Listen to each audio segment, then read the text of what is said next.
नमस्कार साथियों, स्वागत है आप सभी का आपके अपने YouTube channel Shyam GKGS point YouTube channel पर। साथियों, आज की इस वीडियो में दिल्ली पुलिस भर्ती परीक्षा 2023 के लिए GKGS के अति महत्वपूर्ण प्रश्नों का प्रैक्टिस सेट लेकर के आऊँ। जैसा कि आप ही लोग जानते हैं कि दिल्ली पुलिस भर्ती परीक्षा का नोटिफिकेशन 1 सितंबर 2023 को जारी कर दिया गया, जिसकी परीक्षा 14 नवंबर 2023 से शुरू होगी। तो आप ही लोग अभी से तैयारी करते रहिए, क्योंकि दिल्ली पुलिस भर्ती परीक्षा में GKGS के 50 अति महत्वपूर्ण प्रश्न पूछे जाते हैं। उन्हीं 50 प्रश्नों को सही कराने के लिए अब मैं अपने चैनल पर आपको लगातार दिल्ली पुलिस भर्ती परीक्षा 2023 के लिए GKGS के प्रैक्टिस सेट करवाऊंगा, जो आने वाली दिल्ली पुलिस भर्ती परीक्षा 2023 के लिए महत्वपूर्ण रहने वाली है। प्रैक्टिस सेट पसंद आता है तो वीडियो को आप लाइक कर देना। चैनल को आपने अभी तक सब्सक्राइब नहीं किया तो चैनल को आप ज़रूर सब्सक्राइब कर लीजिएगा, और इस प्रैक्टिस सेट को आप अपने सभी भाइयों बहनों के पास ज़रूर शेयर कर देना, जो भी लोग दिल्ली पुलिस भर्ती परीक्षा 2023 की तैयारी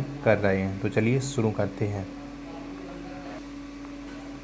तो पहला प्रश्न है आपके सामने कि भारत का प्रथम गवर्नर जनरल कौन था। तो कौन था भारत का प्रथम गवर्नर जनरल, ये आपको बताना है। तो ये था लॉर्ड विलियम बेंटिंग। कौन? लॉर्ड विलियम बेंटिंग था भारत का प्रथम governor general. Option number C इसका राइट आंसर हो जाएगा। अगला प्रश्न है आपके सामने कि किस अनुच्छेद के तहत कहा गया कि संघ की शक्तियां राष्ट्रपति में निहित होंगी। तो कौन सा अनुच्छेद के तहत कहा गया? तो ये कहा गया अनुच्छेद 53 के तहत कि संघ की शक्तियां राष्ट्रपति में निहित होगी। ऑप्शन नंबर डी इसका राइट आंसर हो जाएगा। अगला प्रश्न है आपके सामने कि भारत में कंपनी के अधीन प्रथम गवर्नर जनरल कौन हुआ। तो कौन हुआ था कंपनी के अधीन प्रथम गवर्नर जनरल? तो ये हुआ था Warren Hastings. Option number A इसका राइट आंसर हो जाएगा। अगला प्रश्न है आपके सामने कि ईरान का नेपोलियन किसे कहा जाता है। तो किसको कहा जाता है ईरान का नेपोलियन? तो ये कहा जाता है नादिर शाह को। किसे? नादिर शाह को ईरान का नेपोलियन। ऑप्शन नंबर बी इसका राइट आंसर हो जाएगा।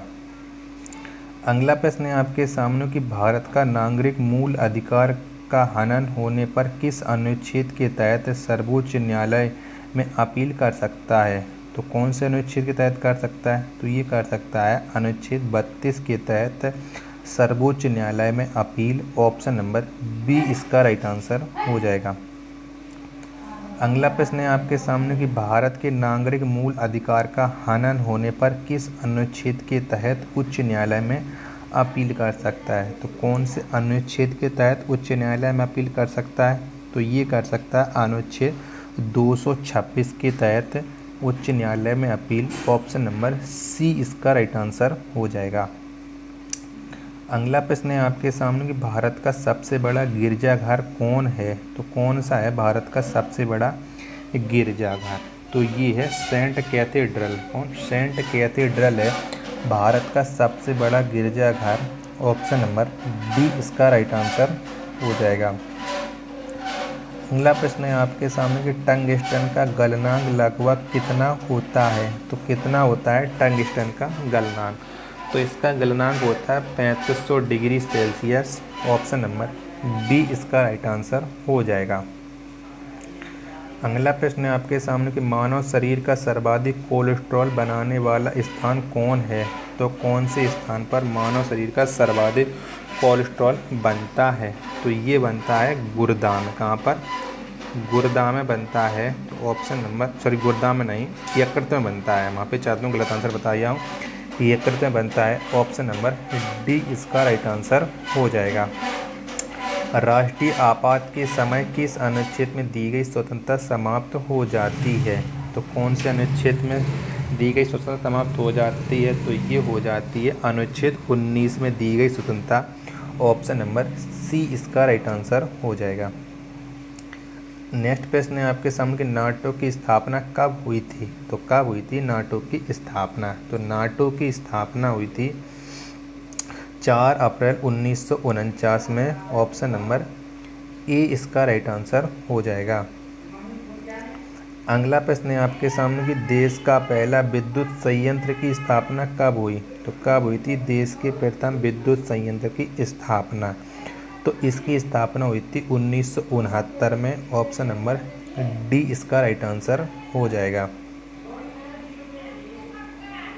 वीडियो पसंद आ रही हो तो वीडियो को आप लाइक कर देना। चैनल को आपने अभी तक सब्सक्राइब नहीं किया हो तो चैनल को आप जरूर सब्सक्राइब कर लीजिएगा। अगला प्रश्न है आपके सामने कि दक्षिण भारत की सबसे ऊंची चोटी कौन है? तो कौन सी है दक्षिण भारत की सबसे ऊंची चोटी? तो ये है अनाईमुड़ी। कौन? अनाईमुड़ी है दक्षिण भारत की सबसे ऊंची चोटी। ऑप्शन नंबर ए इसका राइट आंसर हो जाएगा। अगला प्रश्न है आपके सामने कि बिना ताज का बादशाह किसे कहा जाता है? तो किसको कहा जाता है बिना ताज का बादशाह? ये आपको बताना है। तो ये कहा जाता है सुरेंद्रनाथ बनर्जी को। किसे? सुरेंद्रनाथ बनर्जी को बिना ताज का बादशाह है। ऑप्शन नंबर सी इसका राइट आंसर हो जाएगा। अगला प्रश्न है आपके सामने कलकत्ता में सुप्रीम कोर्ट की स्थापना कब हुई? तो कब हुई थी कलकत्ता में सुप्रीम कोर्ट की स्थापना? तो इसकी स्थापना हुई थी 1774 में। ऑप्शन नंबर ए इसका राइट आंसर हो जाएगा। अगला प्रश्न है आपके सामने कि पोंग बांध किस नदी पर स्थित है? तो कौन सी नदी पर है पोंग बांध? तो ये है ब्यास नदी पर पोंग बांध। ऑप्शन नंबर सी इसका राइट आंसर हो जाएगा। अगला प्रश्न है आपके सामने कि थीन बांध किस नदी पर स्थित है? तो कौन सी नदी पर है थीन बांध? तो ये है रावी नदी पर। ऑप्शन नंबर बी इसका राइट आंसर हो जाएगा। अगला प्रश्न है आपके सामने कि माप तौल की दशमलव प्रणाली किस देश की देन है? तो कौन से देश की देन है माप तौल की दशमलव प्रणाली? तो ये है फ्रांस की। किसकी? फ्रांस की है। ऑप्शन नंबर डी इसका राइट आंसर हो जाएगा। अगला प्रश्न है आपके सामने कि विश्व में सर्वप्रथम आर्थिक नियोजन की शुरुआत किस देश से की गई? तो कौन से देश से की गई थी विश्व में सर्वप्रथम आर्थिक नियोजन की शुरुआत? ये की गई थी सोवियत संघ रूस से। ऑप्शन नंबर ए इसका राइट आंसर हो जाएगा। अगला प्रश्न है आपके सामने कि प्रथम वित्त आयोग का गठन कब किया गया? तो कब किया गया था प्रथम वित्त आयोग का गठन? तो इसका गठन हुआ था 1951 में। ऑप्शन नंबर बी इसका राइट आंसर हो जाएगा। अगला प्रश्न है आपके सामने कि रिजर्व बैंक कब से नोट निर्गमन का कार्य कर रहा है? तो कब से कर रहा है रिजर्व बैंक नोट निर्गमन का कार्य? तो ये कर रहा है 1938 से। ऑप्शन नंबर बी इसका राइट आंसर हो जाएगा। नोटों एवं सिक्कों पर कब से अशोक स्तंभ अंकित होने लगा? तो कब से अंकित होने लगा नोटों पर अशोक स्तंभ? तो ये होने लगा 1949 से। ऑप्शन नंबर बी इसका राइट आंसर हो जाएगा। रिजर्व बैंक के प्रथम गवर्नर कौन थे?